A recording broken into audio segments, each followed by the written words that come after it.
안녕하세요. 웨스트민스터 대요리문답 21번째 강의를 시작하겠습니다. 오늘은 77번 문제서부터 80번 문제까지 또 4편의 질문과 답을 우리가 함께 살펴봅니다. 77번째 질문은 이렇게 시작합니다. 의롭다 하심, 우리가 소위 칭의라고 하죠. 칭의와 거룩하게 하심 성화는 어떤 점에서 다른가 하는 질문입니다. 요 질문에 이제 답이 쭉 이어질 텐데요. 그 답변을 설명해 드리기 전에 일단 우리 신학에서 이런 전문 용어가 있습니다. 구원의 서정이라고 하는 용어가 있는데요. 이거는 쉽게 말씀드리면 우리가 구원받는 순서가 어떤 단계를 거치게 되느냐 하는 겁니다. 이 순서는요, 이게 딱 기계적인 순서는 아니에요. 뭐 다음에 뭐 다음에 그 다음에 하나가 끝나면 또 다음이 시작되고 이렇게는 말할 수는 없지만 대략 이런 흐름으로 진행이 된다 하는 이런 이제 설명들을 우리 신학자들이 해왔습니다. 그리고 그 구원의 서정에 해당하는 근거 본문을요, 바울의 로마서 8장 29절에서 30절에 나와 있는 그 말씀을 가지고 구원의 순서를 또 경험적으로 또 여러 성경을 참고하면서 대강 만들어 보았습니다. 로마서 8장 29절 30절을 제가 한번 읽어보면요, 이렇게 나옵니다. 29절, 하나님이 미리 아신 자들, 그리고 또한 그 아들의 형상을 본받게 하기 위하여 미리 정하셨으니 이는 그로 많은 형제 중에서 맏아들이 되게 하려 하심이니라. 또 미리 정하신 그들을 또한 부르시고 부르신 그들을 또한 의롭다 하시고 의롭다 하신 그들을 또한 영화롭게 하셨느니라. 자, 여기에 이 본문을 가지고요, 이제 어떻게 정리를 했냐면은 우리의 구원의 순서를 설명하자면 처음에 하나님께서 먼저 미리 아셨다. 하나님의 아신 자들 미리 아셨다. 그리고 그 다음에는 미리 정하셨다. 하나님이 먼저 아시고 그 다음에 하나님이 정하시고, 이 정하셨다는 말은 다른 말로 말하면 예정이 되겠습니다. 예정. 그리고 또 30절에서 부르시고, 그 예정하신 자들을 부르시고, 그리고 그 부르신 자들을 의롭다 하시고, 칭의가 되겠죠. 의롭다 하시고 또 그들을 또한 영화롭게 하셨다. 그러니까 여기에서 이제 우리가 알 수 있는 그 요소의 순서들은 하나님의 아심, 예정하심, 부르심, 칭의, 영화, 이렇게 5가지죠. 근데 여기에 이제 하나를 더 추가를 합니다. 칭의와 영화 사이에 거룩하게 하심, 성화를 집어넣게 됩니다. 이게 그래서 구원의 서정이라고 하는 하나의 그 과정이 딱 완성적으로 설명이 됩니다. 하나님이 아시고요, 예정하시고요, 부르심. 우리가 지난번에는 하나님의 부르심 가운데 어떤 부르심이라고 했죠? 유효적 부르심, 효력을 나타내는 부르심이 있다. 그러니까 하나님이 미리 아시고 예정하시고 부르시고 의롭게 하시고 그 다음에 거룩하게 하시고 마지막에 영화롭게 하신다. 이게 구원의 순서라고 우리가 말하고 있습니다. 자, 그런데 그렇다면 우리가 오늘 공부하는 내용은요, 주로 그 칭의와 성화에 대한 내용들을 우리가 오늘 공부하게 됩니다.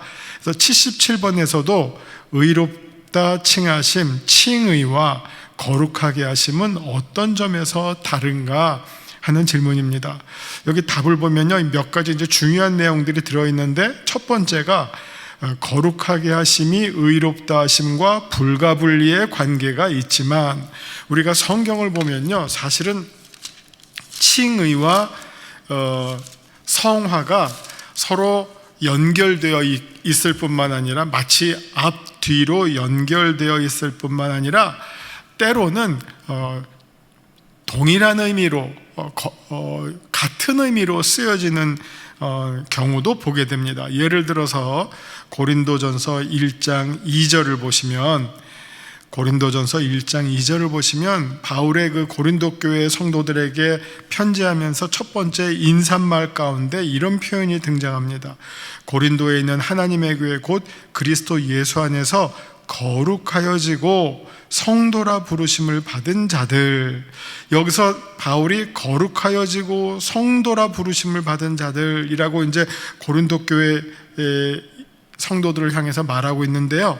여러분, 사실은요, 고린도 교회 성도들은 그렇게 거룩해지지는 않았어요. 거룩해졌다면 이 편지를 쓸 이유가 없겠죠. 고린도 교회는 온갖 교회가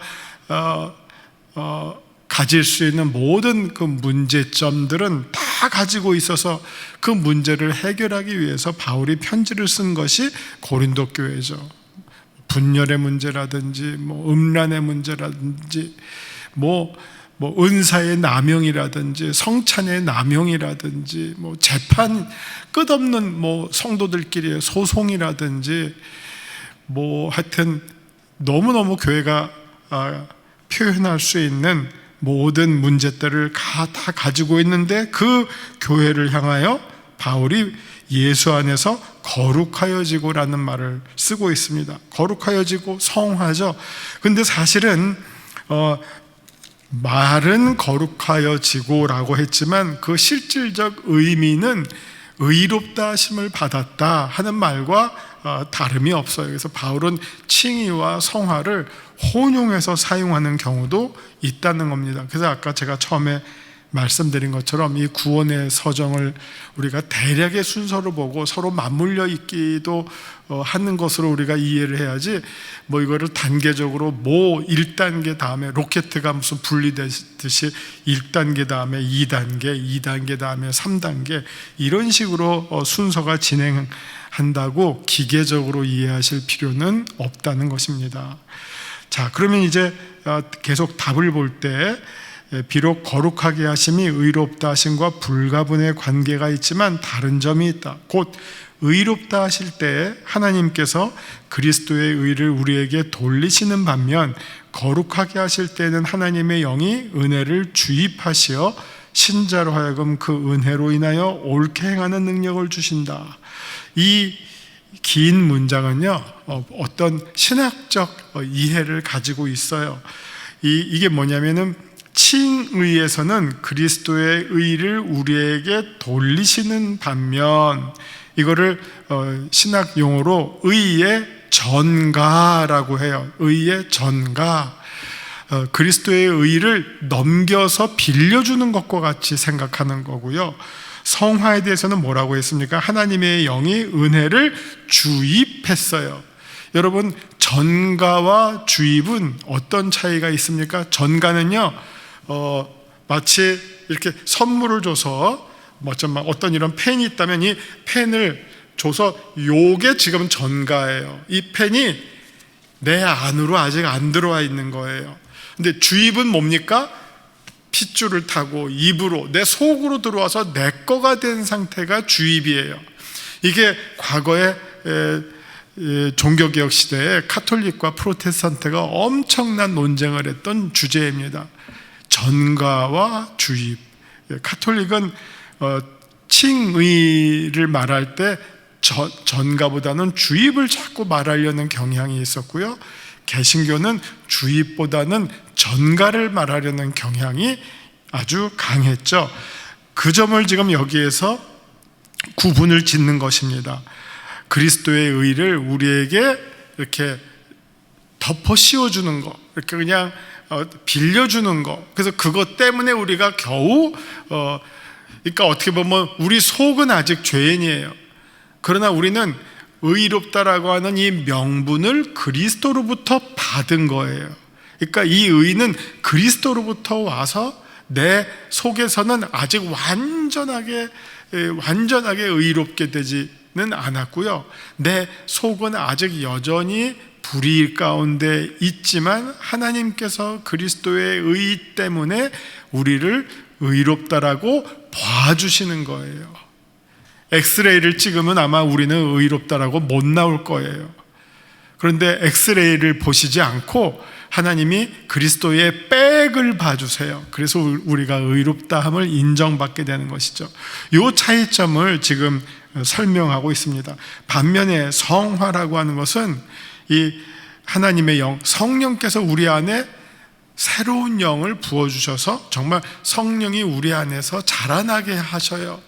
그래서 이 우리 안에서 자라나는 이 성령이 우리 몸, 내 삶을 통해서 뿌려지게 돼서 열매를 맺죠. 열매, 그게 성령의 열매예요. 성령의 열매를 맺는다고 하는 것은 성령이 내 안에 들어와서 내 안에서부터 씨가 한 알의 밀알이 정말 죽어서 열매를 맺어 나가는 것처럼 성령이 내 안에 와서 나를 통해서 열매를 맺게 하니까 성화라고 하는 것은 주입으로 설명이 됩니다. 여러분 잘 이해하시겠습니까? 그런 차이가 있다고 하는 걸 지금 여기서 말해주고 있고요. 또 칭의는 우리의 죄가 용서되는 것이고, 우리 죄인이지만 칭의는 뭐라 그래서 더 이상 우리가 정죄로부터 벗어나게 되는 판결이 칭의예요. 반면에 성화는 거룩하는 거죠. 우리가 거룩하려면 어떻게 됩니까? 이 죄와 싸워야 되잖아요. 성령께서 나를 지배하시면서 내 안에 육적인 것들을 이겨나가는 것, 제압해 나가는 것, 죄 짓고 싶은 마음을 누르고 거룩하게 살고자 하는 마음을 키우는 것, 그게 성화라고 하겠죠. 그런 또 차이점을 통해서 설명해 주고 있습니다. 그리고 또 칭의는 우리로 하여금 정죄로부터 벗어나게 하고, 반면에 성화는 어떻게 보면 우리가 완전한 거룩함을 향해서 계속해서 나아가게끔 하는, 자라나가게끔 하는 그런 특징을 가지고 있습니다. 그래서 성화를 통해서 우리가 매일매일 죽는 거죠. 죄에 대해서 죽고 의에 대해서 사는 그 과정. 그래서 사도 바울께서 나는 매일매일 죽노라 했잖아요. 그리고 내가 그리스도와 함께 십자가에 못 박혔다. 그러니까 나의 어떤 죄와 정욕을 죽이는 것이고, 반대로 내 안에 있는 의와 거룩을 살려나가는 것, 이게 이제 성화다, 이렇게 이해하시면 되겠습니다. 78번 문제로 넘어갑니다. 왜 신자의 거룩하게 됨이 완성될 수 없는 것인가? 이거는 전번에 우리가 세례와 칭의를 할 때부터도 설명해 드렸습니다. 우리가 세례를 받으면 그 결과가 무엇이냐? 정죄함이 없어지는 것이지 죄가 없어지는 것은 아닙니다. 왜냐하면 우리는 세례받고 난 이후에도 끊임없이 죄를 지어옵니다. 짓게 됩니다. 짓고 싶지 않지만 죄로부터 완전히 벗어날 수가 없어요. 그럼 우리 세례 뭐하러 받았냐? 우리가 그런 매일매일 죄를 짓는 죄인임에도 불구하고 그 죄인에게 주어지는 너는 죄인이다 라고 하는 이 정죄 선언이 사라지는 거예요. 예수 그리스도의 의 때문에, 의에 힘입어서 너는 비록 죄를 짓고 있지만 하나님께서 내가 너를 더 이상 죄인으로 결정하지 않겠다, 너를 의인으로 내가 봐주겠다, 이게 칭의거든요. 그러면 우리가 죄인임에도 불구하고 하나님이 우리를 그리스도의 의 때문에 의롭다라고 봐주시면 그 사실이 우리들에게는 감사할 따름이죠. 은혜죠.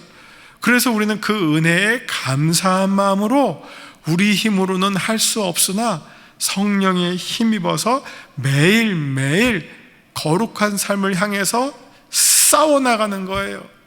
선한 싸움을 싸워나가는 거예요. 우리의 싸움은 혈과 육에 관한 것이 아니에요. 거룩함과 의를 향해서 나아가는 거예요. 육을 지우고 죽이고, 욕망을 죽이고, 정욕을 죽이고, 반대로 의와 거룩을 키워나가는 삶, 이거는 뭐 어느 하루에 끝나고 예수 믿는다고 사라지는 게 아니라 예수 믿을 때부터 시작해서 죽을 때까지, 하나님 앞에 설 때까지 이 싸움을 우리가 해나가죠. 그러면 바울이 말한 것처럼 그 다음에 어떻게 됩니까? 내가 달려갈 길 다 달려가고 선한 싸움을 다 마칠 때 의로우신 재판장께서 우리에게 칭찬해 주시고, 잘했다, 수고했다, 충성스러운 내 종아, 관을 씌워주실 거란 말이에요. 면류관을 씌워주시죠. 그때까지 우리 성도들의 거룩한 싸움, 그리스도의 군사로서 이 땅에서 하나님 나라를 위한 싸움, 사탄의 권세와 대적해서 하나님의 의와 하나님의 뜻과 하나님의 의를 이루기 위한 그 선한 싸움을 우리는 계속해서 싸워 나가야 한다는 것이죠. 내 자신으로부터, 그리고 우리 교회 공동체가 이 세상 안에서 빛과 소금의 역할을 해나가는 것, 등대의 역할을 해나가는 것, 그것은 주님 오실 때까지 계속될 일이고, 크게 볼 때는 주님 오실 때까지 계속될 일이고, 작게 볼 때는 내가 주님 앞에 설, 의의 심판주 앞에 설 때까지 계속해서 해나가야 할 일이라는 거죠. 바라기는 이 거룩하게 됨이 완성이 점점 돼가는데, 우리가 이 땅에서 완성할 수 없다고 해서 포기하거나 좌절, 낙심하지 않고 매일매일 그거를 해나갈 때 우리가 점점 그리스도와 같은 하나님의 성품에 우리가 참여하는 그런 거룩한 사람이 매일 쌓아져 나가는 것이죠. 주님께 한 걸음씩 더 다가가는 그런 삶을 우리가 살게 될 줄로 믿습니다. 이 땅에서 완성될 수 있었다면 얼마나 좋겠습니까? 그래서 그거는 사실은 불가능한 거고요. 그래서 이제 우리가 이럴 때 그 완성을 향해서 다가가는 거, 완전하고자 애를 쓰는 거, 그렇다고 뭐 애쓴다고 다 되는 거는 아니지만, 그러나 그것을 사모하고 거룩한 열망을 가지고 성화의 싸움을 해나가는 것, 그것이 중요하고요. 우리 속에 있는 정욕을 내버려 두는 것이 아니라 무찌르고 다스리고, 뭐 끊임없이 우리 속에서 죄를 짓고자 하는 마음이 솟아나는 게 인간의 연약함이잖아요. 그것을 이겨나가는, 그게 이제 신자의 거룩한 삶이라고 말할 수 있겠습니다. 비록 완성될 수는 없더라도 정말 완성을 향해서 나아가는 그 과정 자체가 아름답고 귀하다 하는 것입니다. 그게 이제 그리스도의 군사로서 선한 싸움을 싸워 나가는 것, 그렇게 이해하시면 되겠습니다. 79번 문제입니다. 참 신자들이 그들의 불완전과 그들이 빠진 여러 가지 유혹과 죄의 이유로 은혜의 상태에서 타락할 수 있는가? 자, 이 내용을 보시면요, 이게 지금 뭘 말하려고 하느냐면요, 소위 성도의 견인이라고 하는 주제입니다. 성도의 견인이라고 하는 말은 하나님께서 성도를 끝까지 끌고 가신다고 하는 거예요. 뭘로? 구원으로, 하나님의 자녀로 끝까지 버리시지 않고 책임을 지시고 끌고 가신다. 이건 이제 하나님의 신실하심에 대한 어떻게 보면 확신이라고 말할 수 있겠죠.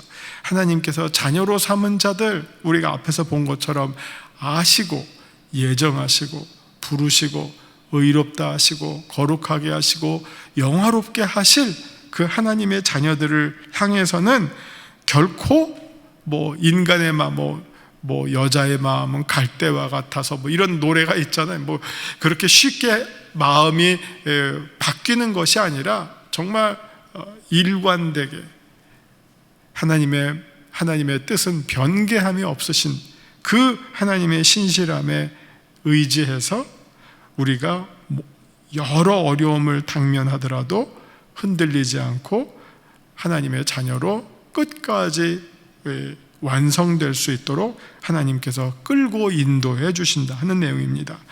자, 여기 79번에 대한 답을 한번 살펴보죠.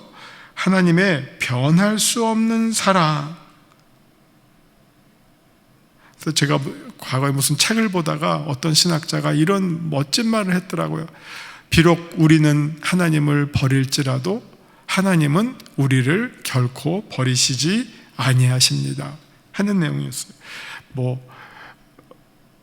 교회는 하나님을 버릴지라도, 교회가 타락하면 그렇게 되겠죠? 그러나 하나님은 교회를 버리시지 않습니다 하는 그런 말씀이었습니다. 여기서도 이제 하나님의 변할 수 없는 사랑, 하나님의 사랑의 특징은 불변하는 사랑이고요, 그리고 그 사랑의 목적은 궁극적 구원을 주시고자 하시는 하나님의 그 예정과 언약과, 그리고 그리스도와의 나눌 수 없는 연합, 제가 말씀드렸죠. 제일 중요한 게 연합이라고. 나눌 수 없는 연합과 그들을 위한 그리스도의 계속적인 간구와 그들 안에 거하시는 하나님의 영, 성령과 또 씨로 인하여 참신자들은 전적으로나 그리고 종국적으로 은혜의 상태에서 떨어질 수 없을 뿐만 아니라 하나님의 능력에 의해서 믿음으로 말미암아 구원에 이르기까지 보존된다. 하나님의 견인 가운데 그리스도의 간구하심, 그리고 성령의 도우심, 이 삼위일체 하나님의 협력 가운데 그리스도와 연합한 그리스도의 신부된 성도들을 향해서 하나님께서 결코 버리시는 일이 없다 하는 겁니다.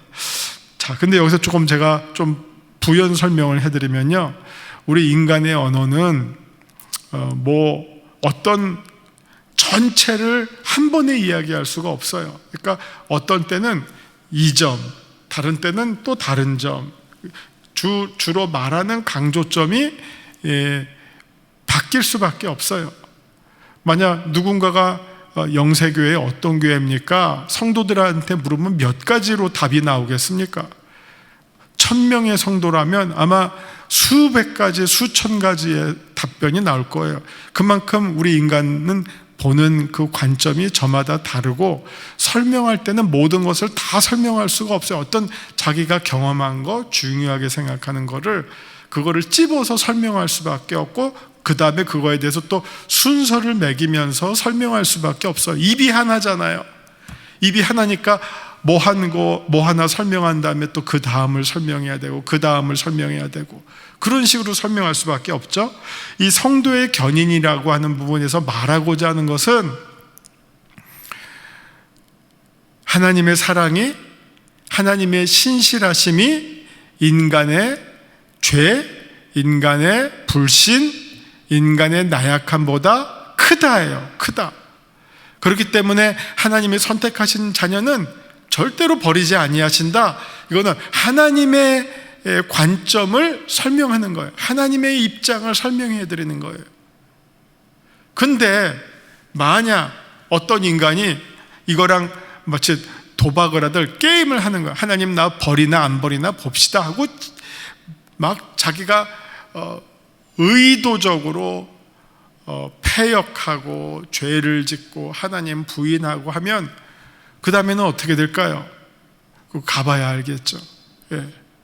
여기에서는 지금 하나님의 신실하심을 주로 이야기하는 부분이지, 인간이 의도적으로 하나님을 떠나고자 부인하고자 하는 그 애쓰는 그런 패역한 마음을 주로 이야기하는 게 아니라는 겁니다. 그럼 두 개가 충돌했을 때 어떻게 되냐?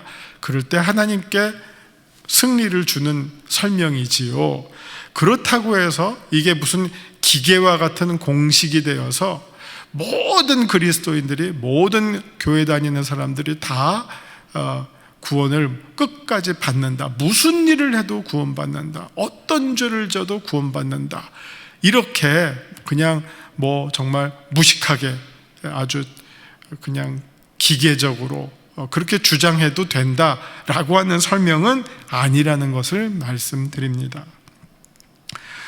그러니까 이 성도의 견인이라고 하는 것을 가지고 이거를 어떻게 써야 되느냐, 우리의 마음이 흔들릴 때, 우리가 참 어려움을 당해서 정말 하나님의 나를 버리시는 거 아니야? 하나님이 계셔? 이런 어떤 의심이 들고 불신의 싹이 자라날 때, 그때 우리에게 용기를 주는 말씀이에요. 믿음이 흔들리거나 연약해질 때 하나님은 절대로 당신을 버리시지 아니하십니다. 하나님이 끝까지 책임져 주십니다. 사실 이거는 위로의 말씀이고요, 소망의 말씀이고 확신의 말씀이에요. 이 말씀의 쓰임새가 그래요. 막 박해받는 그리스도인들에게 하나님 어디 계십니까? 우리 다 죽게 됐습니다. 염려하지 말라. 내가 너를 사랑하고 내가 너를 끝까지 책임진다. 내가 너와 함께한다. 그런 말씀으로 이 말씀이 작동하는 것이지, 내가 무슨 죄를 져도 하나님은 나를 안 버려, 그러니까 나 마음대로 살 거야, 이렇게 쓰여서 되는 것은 아니라는 겁니다. 자, 80번 문제입니다. 참 신자들은 자신들이 은혜의 상태에 있음과 구원에 이르기까지 그 상태에 있을 것임을 틀림없이 확신할 수 있는가? 이 79번에 대한 어떻게 보면 추가적인 설명이라고 말씀드릴 수 있겠습니다. 답을 보시면요, 그리스도를 참으로 믿고 그 앞에서 모든 선한 양심으로 행하고자 노력하는 자들은 특별한 계시 없이도 믿음으로 하나님의 참되신 약속에 근거한 믿음과 성령께서 약속을 주신 그 은혜를 분별할 수 있게 하신다.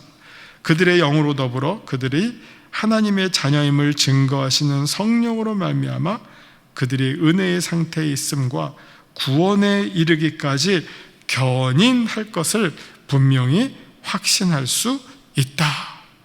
그러니까 이 말씀은 모든 믿는 자들에게 위로를 주는 말씀이고 용기를 주는 말씀이에요.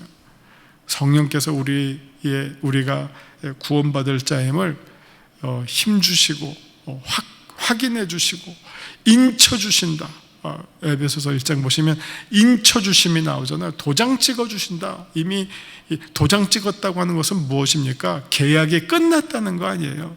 우리의 구원이 하나님의 편에서는 이미 완성되었다. 그러니까 염려하지 말라. 우리가 마치 어떤 운동 경기 결과를 알고 보면 조마조마할 이유가 없잖아요. 그런 것처럼 이 성도의 견인이라고 하는 것은 우리들에게 결론을 알려주는 거예요. 하나님이 끝까지 당신과 함께 하시고 당신을 하나님의 자녀 삼으시는 그 하나님의 계획과 뜻은 결코 변함이 없으십니다. 꽝꽝꽝. 이게 성도의 견인이에요. 그러니 의심하거나 흔들리거나 낭망하지 마라. 주께서 함께 하시고 주께서 책임져 주신다. 이런 위로의 말씀을 우리들에게 전해주고 있는 그 교리가 성도의 견인이라고 말할 수 있겠습니다. 그러니까 이것은 하나님의 신실하심에 대한 엄청난 약속이고, 모든 정말 이런 어떤 이 세상에서 믿음의 선한 싸움을 싸워나가고 있는 그 성도들에게 큰 힘과 용기를 주고 있는 아주 귀한 하나님의 약속의 말씀이다. 이렇게 보시면 되겠습니다. 오늘 이렇게 칭의와 성화 그리고 또 성도의 견인에 대해서 우리가 살펴보았습니다. 기도하시겠습니다.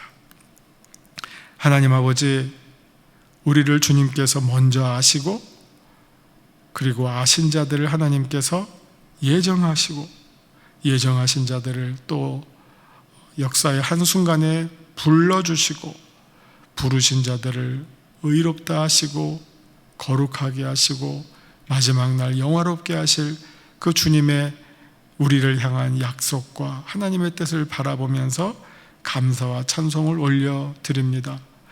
우리가 사는 것은 결코 나 혼자 잘나서 사는 것이 아니라 하나님의 놀라운 섭리 가운데 한 사람 한 사람을 아시고 정하시고 부르시고 의롭다 하시고 거룩하게 하시고 영화롭게 하시는 하나님의 계획 안에 우리 모든 사람들이 하나님의 자녀로 포함되어 있음을 믿고 감사를 드립니다.